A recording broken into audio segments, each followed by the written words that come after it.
My dad has one nipple. My dad has one nipple because in 2011 he was diagnosed with male breast cancer, which my mother's brother is the head of radiology for Mercy's Breast Center, and I did not know that male breast cancer was a thing. So needless to say, when my dad was diagnosed, we were all very surprised and stunned and scared because it's hard to find the statistics if you Google the survival rates of male breast cancer because people don't really know. Come to find out during that process, while my dad is knee-deep in chemotherapy, that I am a BRCA gene carrier. I'm BRCA2 positive. Which who's in oncology? You guys? Yeah. You're Breast health. yeah. So, I mean, I don't want to, I'm sure everybody knows what BRCA is. Yeah. Just maybe a little bit more to, we talk about it every day. Yeah. I talk about it every day. No, it's okay. Everyone should talk about it every day. And also the fact that men get breast cancer. Everyone, please do me a favor and go tell like 6 people when you leave, because it's exhausting having to explain a lot, as I'm sure those of you in oncology understand. So I hadn't really thought about anything until I learned my genetic status, and then I come to find out that breast cancer, the breast cancer gene is also tied to ovarian cancer, which is not something that I had ever considered.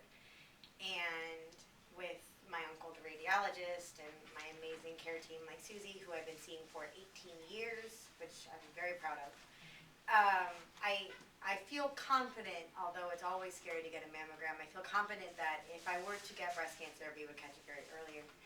But ovarian cancer is much harder to treat. Personal info about me, I turned 30 last week.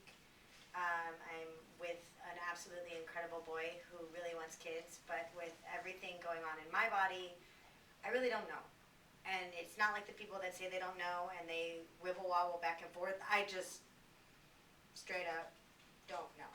And today we talked about egg freezing, and although it's scary to think about going through medical procedure and raising funding, and what if we go through all of this and none of them turn into babies and this and that, it's still so much more relieving to not have to worry about that. Even if I don't know. Even if I never wind up using my own eggs and I wind up donating them to a loving family or science, it's still one less thing I have to think about while I'm waiting for them to tell me yes or no on my most recent mammogram, which is really, really, really, really valuable. Like there's no eloquent way to say really, really, really, really valuable with all those reallys, because I wake up with between an 80 and 90% chance of developing breast cancer every single day.